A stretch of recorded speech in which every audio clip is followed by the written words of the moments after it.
Josh Widdicombe, XFM. Let me tell you this, Neil. Last week was my birthday. You know that. Mm-hmm. I don't need to tell you that, but I feel there's probably listeners still hanging around, despite that interminable James Skelly anecdote. I'm going to presume people are still listening. I got my favourite present was a box of retro sweets. Have you had this present? I've seen them. I've never received. It's kind of like it's quite a standard good present these days. It's going to kind of go over the kind of hump soon, but it's still very popular. So you get, what was your favourite? You get swizzle sticks, dib dabs, mm-hmm. The blackjack and the fruit salad. Yeah. Obviously, everyone's got a view on which is the best of those two. Fruit salad. Yeah, correct. Good. The blackjack, eating a blackjack, you always kind of felt like you were being a bit of an adult. It was like the sweet equivalent of dark chocolate. You felt like, pretty mature for my age. Maybe I'll have a bottle of hooch to wash this down. But I was never really allowed these sweets that much when I was a kid, because of, partly because, and I now look back on this as one of my parents' weak excuses. I'm mildly asthmatic. And my dad at one point thought it might be the E numbers in the sweets that were giving me asthma, which is a completely unrelated subject. So I wondered, for today, I thought a nice theme, riff, if you will. What would you call it? Topic. Topic. Mm-hmm. All right, straight down the line. Would be the things you weren't allowed as a child, and what your parents' excuses were. Josh Widdicombe podcast, XFM. Ocean colour scene using the much underrated fade out on a song. More of those. They seem to be a lot more popular when Ocean colour scene were around. This is Josh Widdicombe on XFM. I will be ending the show with a much needed fade out around 1 o'clock. But until then, I'm still joined by producer Neil. We're talking about things you weren't allowed as a child, and why. Mm-hmm. Not presents. That'd be the wrong thing. Toys, sweets. Love, that kind of thing. As always, Neil, I, just trampled over you, didn't give you a chance to give your views on this subject. Instead, I played Ocean Colour Scene. And so now they've stopped, now they've faded out. What's your views? Well, during Ocean Colour Scene, I was thinking, what I found as a kid that I was never allowed was the football shirt with your name on the back. Oh, yeah. Fun, because I supported Rangers. Well, I do support Rangers. Strange. Well, why?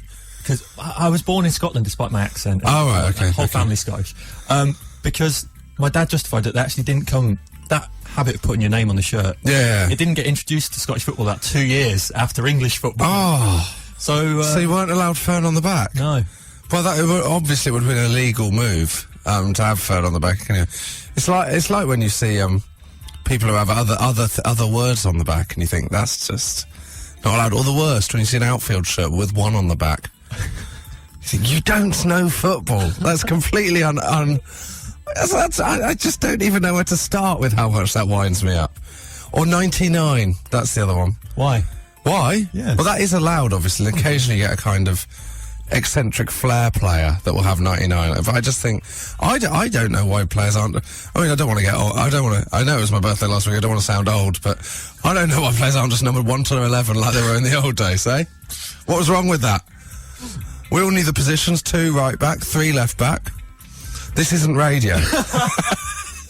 I could run through the whole team. Give me a number. 7. 7. Tricky right winger. Right. Which is topical this week. Josh Widdicombe podcast, XFM. We have texts in. Tweets. Doesn't matter. I don't think the medium's important. I think it's the message. Yeah, guys? We all agree on that, don't we? Jammers Rush. Is that a name? Probably a Twitter handle. We've done it again. We've managed to print out the Twitter handles rather than the names, creating a situation where we look like we're trying to be down with the kids, and if anything, make it look worse. Jammers Rush, who we're going to call James Rush. I wanted a Greek... This is genuinely... Jammers Rush is off to a flyer. I wanted a Greek mythology chess set. Of course you did. We all remember that Christmas when it was the must-have toy that was flying. I think it was the year after Buzz Lightyear when you just couldn't get your hands on them. I wanted a Greek mythology chess set made of crystal glass. Pretentious. But my dad pointed out how much I'd be bullied. Oh, I think that's good parenting. Although you could have that at home and people wouldn't know. Presumably he's not going to take it into school and play it in the playground. Not when it's made of crystal glass. he might have been the coolest kid in chess club. Or down at the park. Everyone take a football down to the park. He's playing with those old guys. Licky tweets, once again, we've made the mistake. It was my fault last week. You printed them out this week, Neil, so that's one for one. I wasn't allowed this. Sorry, I just laughed at a funny word that's coming out. I wasn't allowed a chinchilla. Because my mum said their life expectancy was 70 years. I believed that till I was 22. The problem there is, when I was reading that, I didn't know that definitely wasn't the case. So I was like, oh, well, that's a definite reason not to... Oh, right, it was a lie. It is this lying that parents do. I had a friend at primary school, and his parents told him Father Christmas didn't exist, so they didn't have to give him a stocking. Oh. Yeah, isn't that harsh? So how old were they? It was 14. No, it was at primary school, so, 7 or 8. Oh, that's... I knew Father Christmas didn't exist, but still made my parents go through with the kind of the lie of the stocking. No, Father Christmas does exist. Father Christmas, I forgot, sorry. We've got a very young listenership on XFM. Josh Widdicombe. Podcast. XFM. The White Stripes on XFM. Have you seen the White Stripes, Neil? I know what they look like, yeah. Very clever. I remember buying a ticket to see them at Reading Festival, and I think Jack broke his arm in on a bike or something. Maybe he did some injury, okay. And they were replaced on the bill by Black Rebel Motorcycle Club, which is not an adequate like-for-like replacement. Still angry. Still very good angry. band, though. Not a good live band. I really like the first. Not the time to go into it, but a bit. When a band's a bit of a non-event, and the White Stripes and Black Rebel Motorcycle Club are not a like for like. Are you arguing they are? Let's not get into this. I like Black Rebel Motorcycle Club. Don't get me wrong. What I'm saying is, you don't. If you're bringing off Andreas Iniesta, you don't bring on, Gary Flitcroft. And then there's a reference for some people who were listening in the 90s. Now we've got other which doesn't even work. It doesn't matter. Okay. It was a Gary Flitcroft joke. You can't censor me. We were talking this morning about things you weren't allowed as a child. By your parents, things you wanted and weren't allowed as a child by your parents. I'm desperately trying to not to make a Gary Flitcroft joke about that, and we have more coming in. Okay, so right, stop talking about Gary Flitcroft now. Let's get on with this. Louise Stacey, this is quite a grim one. I wanted to go to Disneyland, but my mum said fairy tales don't exist, so there's no point in going. I don't think that's not how you decide on where to go. Like, Alton Towers isn't any event. You might as well go, well, you can't go to the cinema because it's all fictional. As an aside on fiction, did you know, this is a bit of a football-heavy link, I heard Michael Owen can't watch films, right, or read fiction books because he can't suspend his disbelief. If he's reading fiction or watching it, just go, well, this didn't happen, it's pointless. Really? This is what I've been told. So, like, he can't watch anything fictional because he just thinks, what's the point? It's a fine way to look at life. Yeah. So there you go. I want someone to text in and confirm if that's true, because I can't have made that up. That's not the kind of thing you'd... And if I have made it up, then Michael Owen won't be able to believe it anyway. Laura Sorensen, good name. Laura Sorensen, I always wanted a fun facts. Do you know what a fun facts is? No idea. Right, let me get to the end of the text, and then I'll explain. I always wanted a fun facts. Was a waste of money in quotation marks. She clearly doesn't buy into that even to this day. Grandma let me get one. Mum persuaded me to return it. Now, a fun facts took my school by storm in about 1983. What it was a kind of fun filofax for children. Like, you know when you were a kid and you wanted to be a yuppie, but you didn't. Oh yeah. Mm. Yeah. So it would be a bit. Obviously it'd be a bit jazzy, and then you'd be able to put in the phone numbers of your 3 friends, which would obviously diminish because you had a filofax, and then you could buy extra inserts. Did this happen? I feel like you know when you explain something and you go, now I'm saying it, that doesn't seem believable. I think the fun facts might have been made up. I think what we need, the only way we can prove the fun facts existed is we want Michael Owen to tweet in and confirm that he had a fun fact and it was for real. Josh Widdicombe. Podcast XFM. And now we come to the bit of the show. We come every week at this point, Neil, to one of my favourite bits. It's fellow comedian Joe Lycett joins us. He's our resident news hound. He's rounding up the big story of the week. Hello, Joe. Good morning, Josh. Good morning, listeners. That's one of the best renditions yet. What I like is you slightly... Actually, I'm losing my voice at the minute, and I'm quite impressed that it came out and it didn't. I didn't fall apart. Well, it's good that you've got it. It's lucky, Joe, because obviously you could have pre-recorded that bit. Now, Joe, this week, obviously, you've been tasked with talking about one news story, and I think we all know what it's going to be. Yeah, I mean, I always do the biggest news story of the week, Josh, and I mean, this week is no different. I will be doing the biggest news story. Very excited, very excited. We all know what it is. What is it? Well, I mean, it's a huge, a huge story, and it's about a little old lady called Margaret, and she lives down my road, and she's been watching the US Masters, and she loves golf so much, is this the big news? Are we sure this is the big news story? Yeah, this. I don't think anything else has happened. No, okay. So, definitely not anything we can't talk about. It's definitely not. We've not been censored, have we, Josh? That's definitely not happened, has it? No. No. So the US Masters, not the US Masters. Yeah, it's the US Masters. Talk about. It's not that we can't be trusted to talk about any news story. So, Joe, let's move on from this career-ending chat into the US Masters. What's happening? So, I don't really know because it's golf. I had to do a lot of Googling to work out what the hell is going on. For example, the scores, I didn't realise it goes on for a whole week. Ugh. Yeah. And the scores at the minute are, the guy winning is on -6, and the guy in second is on -5. Yep, that's what kind golf. Of scoring is that? It's like a warped QI, isn't it? In so many ways, it's like a warped QI. Apparently, the big thing that happened yesterday was a guy called Guan Tianglang, which is a great name, isn't it? He was penalised for being too slow. Has anyone watched golf? I mean, it's nice that they've got a level of self-awareness that it goes on for ages. But, I mean, it goes on for a week, for God's sake. It's like telling somebody at a bank to stop making money. That's what they're doing. It's slow.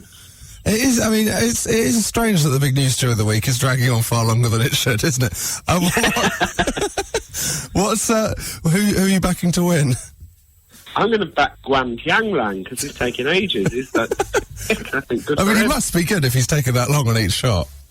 Yeah, absolutely. How did they penalise him? Do you know? I think he loses a point, which actually probably makes him win. I don't really understand. Well, and also, do you know if you win, you get a green jacket? Yeah. I did know that, yeah. Have you got a green jacket? Everyone's got a green jacket. You just go down Primark. I'm a dozen, aren't there, green jacket? Well, thank you, Joe. It's a bit of, as always, an eye-opener. I feel like the world has, you've summed up that seismic event. If you could sum up the week's big news story in one sentence, what would it be? It's a prediction that this time next week, a man called Guan Tianglang will be trotting around town in a green jacket. Thank you, Joe. Josh Widdicombe. Podcast XFM. We are talking this morning about things you weren't allowed when you were a child and the reasons your parents, wouldn't allow you them, and the kind of lies. Usually we will create a league table just as a kind of example of what set us off. Neil wasn't allowed his name on the back of a Glasgow Rangers shirt. Yep. And other examples have obviously included the fun facts, which we are still unsure if it exists.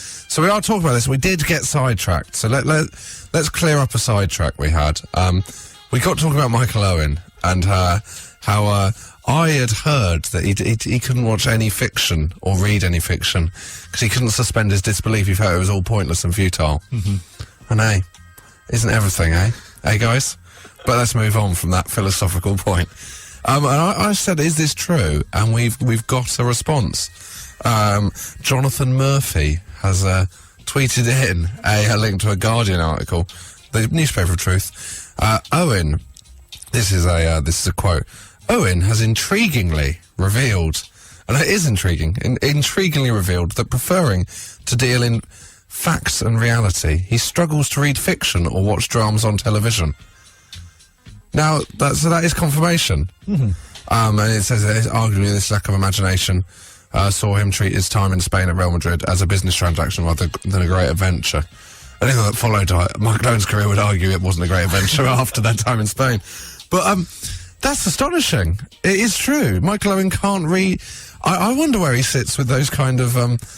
if he watched The Queen or The Iron Lady, I don't know what his reaction to that would be. Whether he'd go, well, this is a fictionalised account, I can't get on board. So how does he deal with, like, Made in Chelsea, which is scripted reality? Yeah, that's a scripted reality. What is Michael Owen's view on The Hills? That's the big question. That if you sat a philosophy exam in 2018, like in a few years, that could genuinely be a question. But sadly, at this point, that's not a point about how education's going downhill. That's a point about how both The Hills and Michael Owen are relevant cultural artefacts. I thought we'd closed the book on this, but now we've reopened it with what would Michael Owen's view of The Hills be. Text in on 83936. Tweet us at XFM. We're not generally we're not looking for that. We're looking for the things you weren't allowed as a child and why. But as an aside, what would Michael Owen think of The Hills? Josh Widdicombe. XFM. We've got a text in, Sam, in a coach on the M1, which is something that raises more questions than it answers. Going north or south? Is he going to Leeds? Is he going to London? Is he going to... No, he's not a Wigan fan going to the Sam, let us know. I need to know. That's not what he's texted in. He's texted in, I was never allowed to watch Grange Hill or Biker Grove as a kid, as my mum thought these children's classics weren't suitable. I understand, shit is a bit harsh. It wasn't press gang. It's awkward that, because I think you should, this isn't the time to discuss parenting. But let's just say Sam's mum was a tyrant and move on. What's more suitable for children, though, than watching a programme about school? Oh, yeah. Which is where they go every time. There'd be teenage pregnancy, there would be drugs, but it was a strong anti-drugs message. Okay. That, as people... The one thing you can say about Grange Hill is they were anti-drugs and never shut up about it in song. We want to be careful not to just... this to turn into references to things from our childhood. So that Dean girl has written in, because that's a tweet. We all know that's a tweet, because we've copied down the act rather than the name. Classic. I think we should continue doing that. We were never allowed anything from the vending machine at the leisure centre after swimming. My mum gave us apples. Oh. You know what they say? Well, when you give an apple, when life gives you apples, make apple ties. That's the phrase. Yeah, well, that's a bit harsh. You've already proved you're healthy by doing the swimming. I feel quite sorry for that Dean girl. Presumably this isn't a reference to things we used to have. Apples are still going, aren't they? I believe apples still exist. They weren't just a fad. No. Do you remember the 90s when apples were around? You'd be reading your fun facts, chewing on an apple. Whatever happened to apples? Josh Widdicombe. XFM podcast. Let's backtrack 3 weeks, and my annoyance that you didn't know as much about music trivia as I felt a producer on XFM should.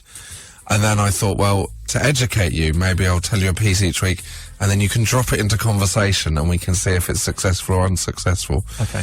So you're currently 2 failures to 1 success. Is that fair? Last week was a successful conversation, but you got the trivia wrong. You said that Ringo Starr had taken baked beans to Italy rather than India. Yeah, right. So it was basically, as we said at the time, amazing build-up and then a disappointing finish. So this week's trivia, Neil, was what was it? Well, it was Lee Mavers from the Lars, yeah. And how he'd requested the original 60s dust on his recording equipment when recording their eponymous album. If you used eponymous, that will be a bonus point, because I've never used it in conversation before or since. I think the power of having a microphone in front of me brought that word out from a bit of my brain that didn't know it existed. So, how did you get on? I managed to record something. It looks like he's going to go 3-1 down. Can I just say, this is getting very stressful. Is it? Oh, I'm sorry. I didn't mean it like that. Well, no, it's fine. Trying to slot this into my week, because I have to obviously... You're very busy. It's engineering a conversation, making sure the iPhone is recording, but in not such a way that I get good... Yeah. I want good audio, because that's... You want good audio? You're a record producer. No, you're not a record producer. You're a radio producer. Yeah. So, well, do you want to hear it? Well, just before, are you pleased or disappointed with what you're about to play us? I'm pleased. Let's hear it then. I'm very excited.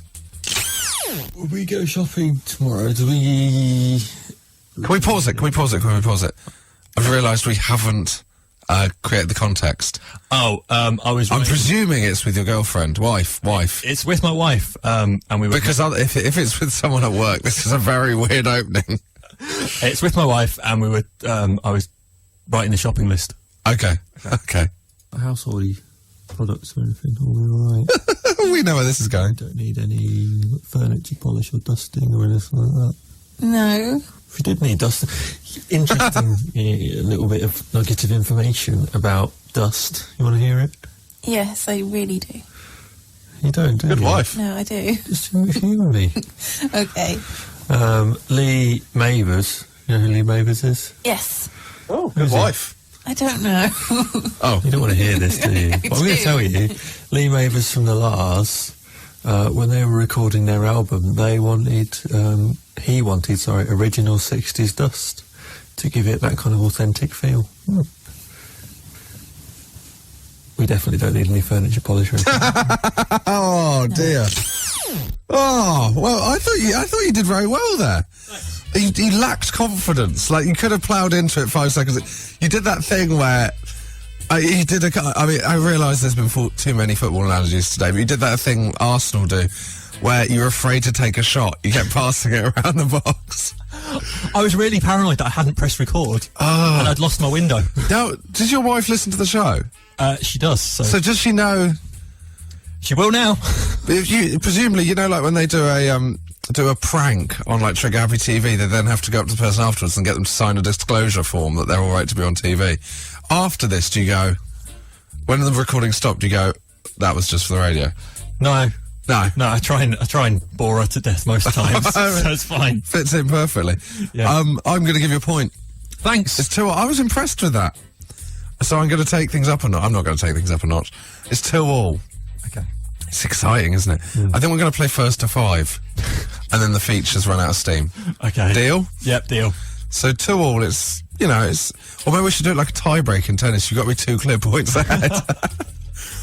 This week, it's about Mick Joyce from the Smiths. The drummer, Mike Joyce, sorry. Yep. I know him too well. When he after the Smiths had finished, he had some projects and he kind of didn't have much to do, and he answered a advert for a band that needed a drummer that liked the Smiths, right? And that band turned out to be Suede. Really? Yeah, good trivia, huh? Excellent trivia. Yeah, I mean, if it doesn't get, you're now going, this is the mother load. Whoever I drop this on is going to love this. Michael Owen, get ready for some trivia to be dropped on you. Josh Widdicombe podcast. XFM. This is Josh Widdicombe on XFM, and as always, until the end of the show, I'm joined by Acaster, James Acaster.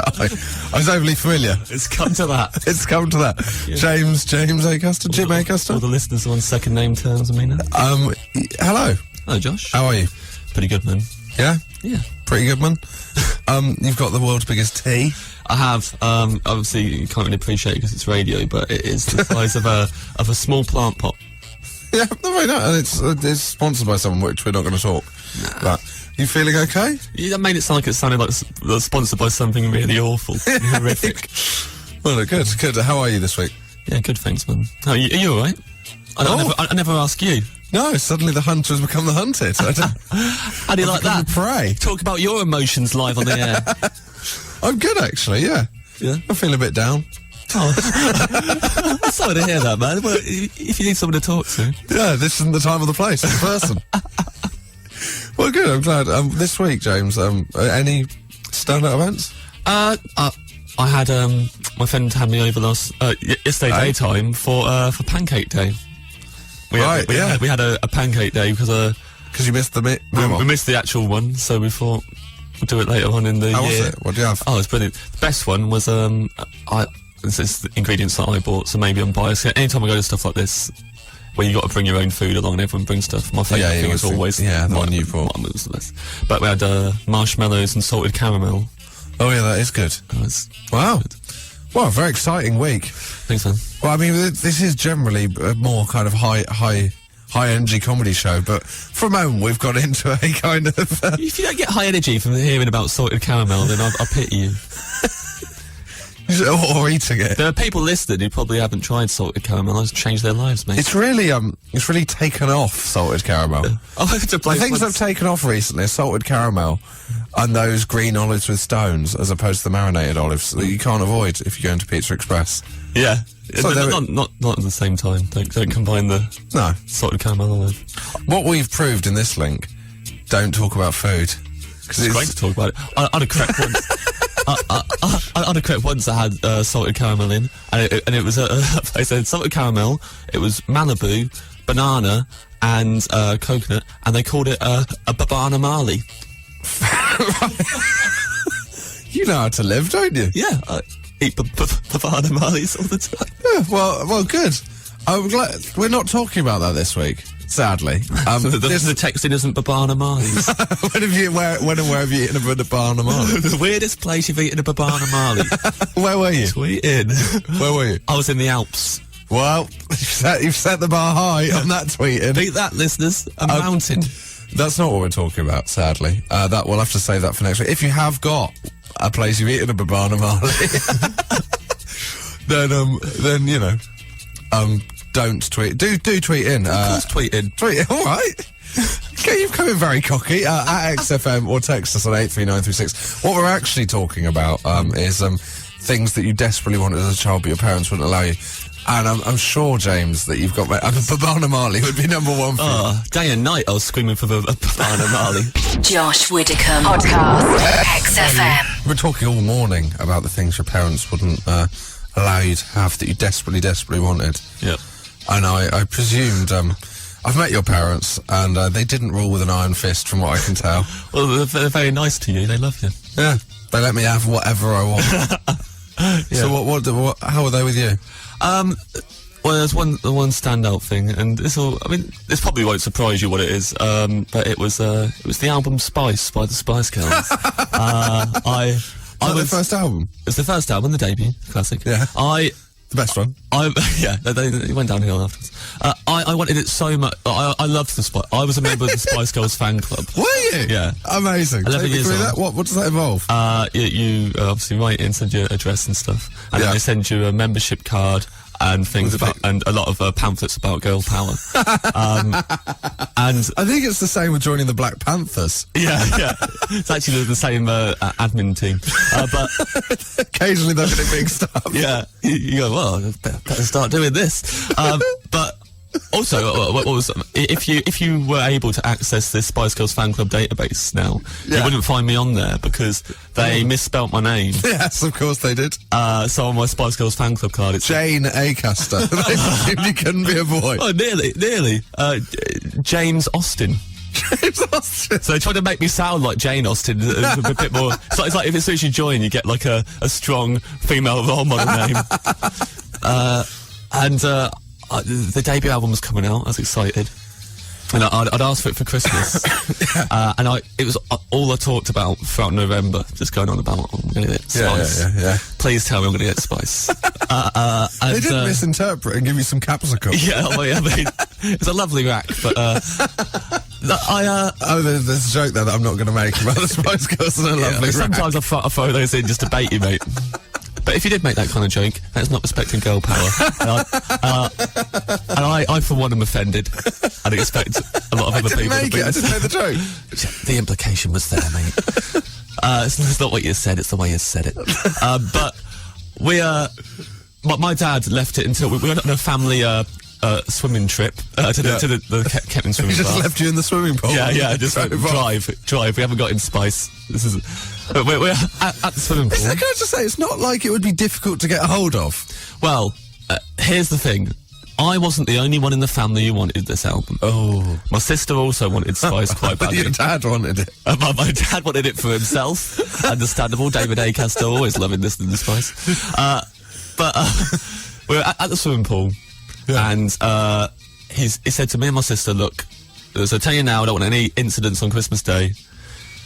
We decided we bought Spice for Ruth, the Spice Girls album.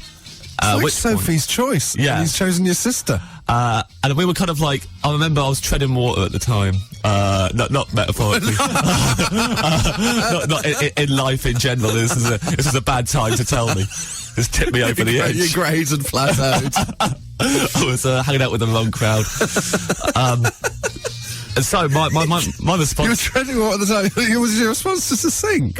Well, my response was to swim over to the shallow end, stand up, look at my dad, maintaining eye contact at the shallow end, and just sit down under the water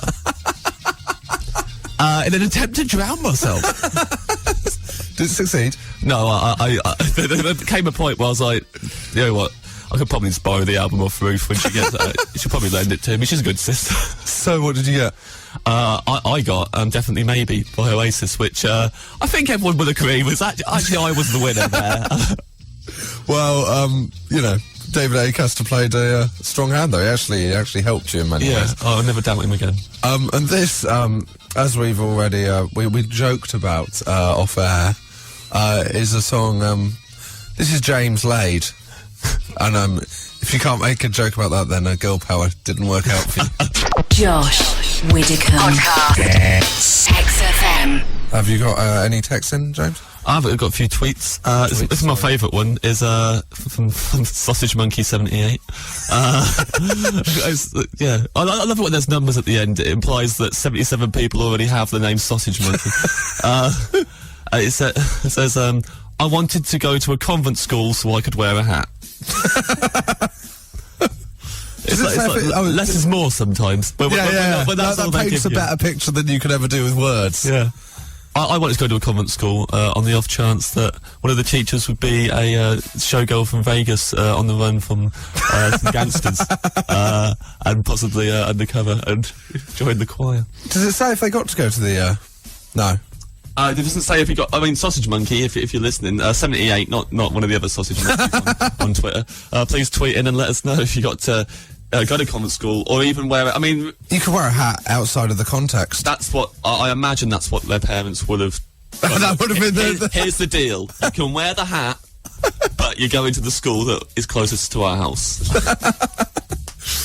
Keep them coming in. Tweet at XFM or text us on 83936. Josh Widdicombe. XFM. And we now come to the point in the show where James Acaster is still here. Hello. Hello, Josh. Treats us to what have become known as his classic scrapes, a story from the archives of him getting into a scrape. Or, from the present, is it an archive scrape or a... It is an archive scrape. It's you're delving through the archives recently. Yeah, well, I've had quite a nice time of things of late. My life in general's been away. I overheard someone telling a friend about a scrape on the way here. Oh yeah, on the tube. But they went on about it too much. She kept on going, oh, that time we got stuck in that lift. And I just kept on bringing it up. You wanted to lean across and go, do you know who I am? Yeah, excuse me, do you not want to bring up getting stuck in the lift stories around me? Because that is... I'll show you a scrape, love. I've got some podcasts to prove it. Yeah. I'm the scrape master. I've had an awful life. So I don't want to hear about you getting stuck in the lift. So what is your scrape this week, James? I think this is the first overseas scrape. Oh! This is when I was on a holiday. Transcontinental scrapes? Yeah, I went to America. I went to San Francisco on my own. And there is the scrape. Yeah. Well, I was staying in a hostel. Yeah. Which I've never done before, because my friend who I was meant to be staying with basically changed her mind. I was about to leave England and she went, actually, you're not, I don't think we're allowed, because she was at university, I don't think we're allowed people here. I stayed at this hostel, and I had to share a room with a bunch of strangers, and I was a bit kind of wary of my stuff. But, we didn't have lockers or whatever. And I'd booked to go to visit Alcatraz. Classic. On the final day. Of course you have. You know, everyone recommended it to me. Yeah, I was very excited about it. And when they said you should go to Alcatraz, I don't think they were recommending it to you. It's just awful things that I was doing. Yeah. Mate, you deserve to go to Alcatraz. I'm not even joking. You know where you should be, mate? Alcatraz. Oh, cool, brilliant. Well, what are the opening hours? No, you're not understanding me. Get out of my shop. But I was on. If you don't know Alcatraz, it's on a little island, and you have to get there by boat. And I was on the boat. It's a prison. Oh yeah. Also, it used to be a prison. Hence, if you didn't know that little bit of banter between me and Josh probably made no sense. Why would someone send you to Alcatraz if you're in their shop? It sounds ridiculous. It's a bigger shop. If we haven't got those things here, how have you tried Alcatraz? They have a wonderful selection of hot chocolates. But I was on the boat on the way to visit. It's like the biggest maximum security prison, like. Yeah, from whenever it's now open to the public. You can do guided tours and stuff. It's fantastic. And I was on the ferry on the way there, and thought I might buy something from the gift shop when I'm there. Have a look at my wallet, see how much money I've got. I looked at my wallet and realised that all my credit cards had been stolen. Oh, which the worst time to figure that out is when you're on a boat, because you can't do it. You're not. You can't just run to the. And also. Pangs of irony when you've had someone has stolen your credit cards and you're the one being shipped to a maximum security prison. But I was really panicky, and I was like running around the ferry, running around the boat, probably running around looking over the side, trying to see how close we were to Alcatraz. Which everyone else just thought he is really looking forward to Alcatraz. he can't wait to get to Alcatraz. I mean, we're all excited, mate, but the ferry can only move so fast. But as soon as the ferry arrived at Alcatraz, I ran to there's a help desk, and I ran there and I said, "You got to help me. My credit cards have been stolen." And this lady looked at me like I was like this British tourist believed that if you get mugged in San Francisco, the first thing you've got to do is report directly to Alcatraz. And or even like, for what she knew, I could have been mugged in London. Got straight on a plane. I'm taking this to Alcatraz. But I had to explain to her, look, I need to. My phone doesn't work over here. I need to use your phone so I can cancel my credit cards. And she went, no, this phone is for staff use only, and you can't use it. Which, like, for one, I've just arrived at a prison, so I should get a phone call. Hey! but I said to her, I need to cancel my cards. You can, and it was good back and forth. I was angry that she was like aiding a criminal. I said at many a point, you're aiding the escape of a criminal. And what would the people of Alcatraz think about this? Yeah. And eventually, I argued for so long that the ferry went back to the mainland. So, and like. What they've cleverly done with Alcatraz is made it very difficult to leave the island without the use of a ferry, and I think that was the point almost. So I had to wait another 45 minutes for this ferry to come back, so I was just helpless. Yeah. And so in the meantime, took the audio tour, which you didn't enjoy. You don't enjoy it at all because you're so angry at criminals and just any sort of like wrongs that you're just walking around really kind of like just fuming and listening to the whole thing is narrated by like guards who used to work there and prisoners who used to be there. So like I was just there every time a prisoner was going about how tough it was. I was so happy. I was the only person walking around going, yeah, that's right, and like throw away the key. They're going on about murderers and people like I was you were waiting for them to get to credit card crime. This section. Hurry up and talk about the people who steal credit cards. Where were they kept? Hopefully the worst room of them all. So, did you get your cards back? Well, yeah, what happened is, eventually I got on the ferry, went back to the hostel to use the phone at the hostel, by which point I'd narrowed down. I'd also thought someone in my room may have stolen it, and I knew exactly who I thought it was. Oh, yeah, of course because you he had been, mainly just because he was the only one who had annoyed me the whole time I was been there, because he had brought a girl back and done it in the bunk above me a couple of days before, and I don't know if you ever tried to sleep with that kind of happenings going on. It was shaking the bed. It was horrible. But and they knew I was there, and the thing is, it wasn't his bunk. That was the really annoying thing. He relocated just to anyway. I got back and I was like, it's probably him. But I went. I had to use the payphone at the hostel, so I went up to get. I had some spare money in my bag that I'd left. Can't see where this is going. Opened it, and obviously all my credit cards were just in my bag, had fallen out in the bag I'd left in the hospital, and I had cut my trip to Alcatraz short. Because that's quite a bleak had end. been stolen. At least you got them back, James. I got them back, and I went out and spent it all on Babana Marley's.